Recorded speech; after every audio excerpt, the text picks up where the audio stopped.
केवल 2 बार एडजर्नमेंट मांगी और आरोप लगाया क्या कि हमने 7 बार मांगी। वकील को दोषी ठहराया जा रहा है और अगर कोर्ट सालों साल फैसला नहीं करे तो दोषी हम हैं। तो ये सूरत हाल है कोर्ट्स का। अगर आप बेल नहीं देना चाहते तो खारिज कर दीजिए। आपको 20-30 सुनवाई करने की क्या जरूरत है, सालों साल बिताने की क्या जरूरत है। फरवरी 2020 में हुए दिल्ली दंगों के साजिश मामले में कार्यकर्ता गुलफिशा फातिमा ने दिल्ली हाई कोर्ट के फैसले को सुप्रीम कोर्ट में चुनौती दी है। गुलफिशा की जमानत हाल ही में दिल्ली हाई कोर्ट ने खारिज कर दी थी। हाई कोर्ट ने 2 सितंबर को फातिमा, उमर खालिद और शर्जील इमाम समेत 8 अन्य लोगों के साथ मामले में जमानत देने से इनकार कर दिया था। हाई कोर्ट ने कहा था कि विरोध प्रदर्शनों की आड़ में साजिश वाली हिंसा की अनुमति नहीं दी जा सकती। शनिवार को शर्जील इमाम ने भी हाईकोर्ट के आदेश के खिलाफ शीर्ष अदालत का दरवाजा खटखटाया था। नागरिक संशोधन अधिनियम के खिलाफ प्रदर्शन आयोजित करने में आगी रही फातिमा को अप्रैल 2020 में गिरफ्तार किया गया था और गैर कानूनी गतिविधियां रोकथाम अधिनियम UAPA सहित कई अपराधों के तहत मामला दर्ज किया गया था। दिल्ली पुलिस ने अपनी चार्जशीट में उन पर कई अन्य लोगों के साथ मिलकर फरवरी 2020 के आखिरी हफ्ते में दिल्ली में हुए सांप्रदायिक दंगों के पीछे एक बड़ी साजिश रचने का आरोप लगाया है। दिल्ली हाईकोर्ट ने अपने फैसले में कहा था कि विरोध प्रदर्शनों के नाम पर किसी को भी साजिशपूर्ण हिंसा की अनुमति नहीं दी जा सकती है। मुकदमे में देरी के आधार के साथ आरोपियों को जमानत देने के लिए पहले से ही जेल में बिताए गए समय के संबंध में दिल्ली हाईकोर्ट ने कहा, ऐसा आधार सभी मामलों में समान रूप से लागू नहीं होता। दिल्ली दंगों के मामले में आरोपी उमर खालिद को जमानत नहीं मिलने पर कपिल सिब्बल ने भी नाराजगी जताई थी। इस दौरान उन्होंने प्रेस कॉन्फ्रेंस की शुरुआत में ही कहा था कि अब न्यायपालिका को आईना दिखाने का वक्त आ गया है। अब वक्त आ गया है जुडिशरी को दिखाने का कि आपका सूरत हाल क्या है। उनको हम आईने से दिखाएंगे। दिल्ली दंगों के मामले में आरोपियों को जमानत न मिलने को लेकर कपिल सिब्बल ये प्रेस कॉन्फ्रेंस कर रहे थे, लेकिन इस दौरान दावा किया जा रहा है कि वो पूर्व CJI DY चंद्रचूड़ पर परोक्ष रूप से टिप्पणी कर रहे थे। गौरतलब है कि पूर्व CJI चंद्रचूड़ ने एक इंटरव्यू में कहा था कि खालिद के वकीलों ने 7 बार स्थगन मांगा। इस पर सिब्बल ने कहा, सुप्रीम कोर्ट ने कई फैसलों में कहा है कि जमानत याचिकाओं की जल्द सुनवाई होनी चाहिए, लेकिन उमर खालिद के मामले में ऐसा क्यों नहीं हुआ। अगर अदालत सालों तक फैसला नहीं देती तो क्या इसके लिए वकील दोषी हैं? और अगर जमानत नहीं देना चाहते तो सीधे इनकार कर दीजिए। 20-30 बार सुनवाई क्यों करते हैं? वो 400 दिन 7 दिन के बाद हुई और आरोप है एक हमारे चीफ जस्टिस साहब ने आरोप लिया है कि हम तो वकील विड्रॉ करते थे और हम वकील तो नहीं विड्रॉ कर रहे हैं। तो क्यों नहीं फैसले होते जल्दी? और क्या उमर खालिद एक ऐसा खास शख्स है कि उनके मैटर में, और बाकी भी जो युवा लोग हैं, बच्चियां हैं, लड़के हैं, उनका भी ऐसा ही हाल है। ये तो मैं एक उदाहरण के तौर पे आपके सामने कुछ पक्ष रख रहा हूं। चलिए अब आते हैं सुप्रीम कोर्ट में क्या हुआ। सुप्रीम कोर्ट में पहली बार जब यहां डिवीजन बेंच ने डिसमिस किया 2022 में, तो हम सुप्रीम कोर्ट गए। वो क्रिमिनल अपील 173 ऑफ 2022,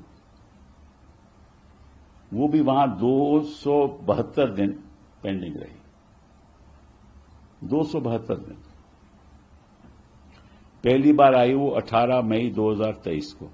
13 हियरिंग्स हुई 18 मई 2023 को, ठीक है। और वो बेंच था जस्टिस बोपन्ना एंड हेमा कोहली। फिर आई वो 12/7/2023 को। उस बार बेंच था justice Bopanna and MM Sundaresh.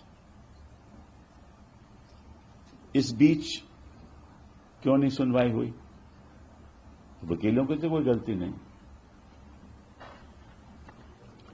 फिर उसके बाद आई 24 जुलाई 2023 को बोपन्ना, जस्टिस बोपन्ना एंड बेला त्रिवेदी। फिर हियरिंग नहीं हुई। फिर आई 9 अगस्त 2023 को। हमने कोई एडजर्नमेंट नहीं मांगी। इस समय हमने कोई एडजर्नमेंट नहीं मांगी। सरकार कह रही थी कि हमें वक्त चाहिए। तो 9 अगस्त 2023 को फिर आई जस्टिस बोपन्ना और जस्टिस प्रशांत कुमार मिश्रा के। प्रशांत कुमार मिश्रा ने कहा मैं नहीं सुनूंगा, वकील की तो कोई गलती नहीं थी। यह भी हमें मालूम होना चाहिए कि भैया क्यों नहीं सुने आप, कौन सुन रहे आप, कोई बात तो जरूर होगी ना, वो खास बात होगी जो हमें मालूम नहीं। लेकिन जो वहां गया है, जिसने याचिका डाली है, उसको मालूम होना चाहिए कि क्यों नहीं जज साहब मेरी बात सुन रहे। फिर 18 अगस्त 2023 आई अनिरुद्ध बोस और जस्टिस बेला त्रिवेदी के यहां। फिर वो 5 सितंबर 2023 को आई। इस बीच में क्या हुआ कि एक हियरिंग में, वो मैं आपको स्पष्ट रूप से बताना चाहता हूं, एक हियरिंग में जुलाई में एडजर्नमेंट मांगी एडवोकेट ऑन रिकॉर्ड ने स्वास्थ्य की वजह से, हमारी तरफ से हेल्थ प्रॉब्लम्स। और जब 5 सितंबर को आई 2023 को, तो मैं कॉन्स्टिट्यूशन बेंच 370 की बहस हो रही थी, तो मैंने एडजर्नमेंट मांगी। केवल 2 बार एडजर्नमेंट मांगी और आरोप लगाया क्या कि हमने 7 बार मांगी। आपको मालूम है, ठीक है।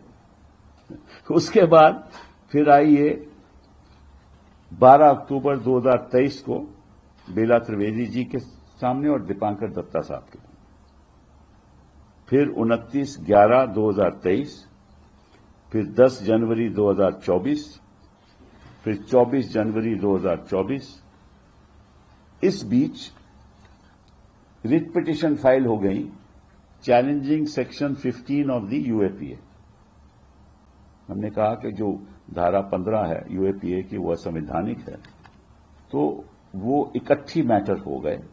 और फिर हमने तय किया, क्योंकि हमें ऐसा लगा कि हमें बेल नहीं मिलेगी, हमारा अपना राय थी वो, तो वकीलों ने तय किया और फिर क्लाइंट ने भी तय किया कि ठीक है, हम हाईकोर्ट जाते हैं, नए सिरे से हम बेल मांगते हैं।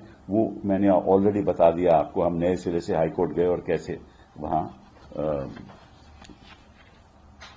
410 दिन लगे, जो मैंने आपको बताया, ठीक है। तो कहने का मतलब यह है कि यहां वकील को दोषी ठहराया जा रहा है, और अगर कोर्ट सालों साल फैसला नहीं करे तो दोषी हम हैं। तो ये सूरत हाल है कोर्ट्स का। अगर आप बेल नहीं देना चाहते तो खारिज कर दीजिए। आपको 20-30 सुनवाई करने की क्या जरूरत है, सालों साल बिताने की क्या जरूरत है।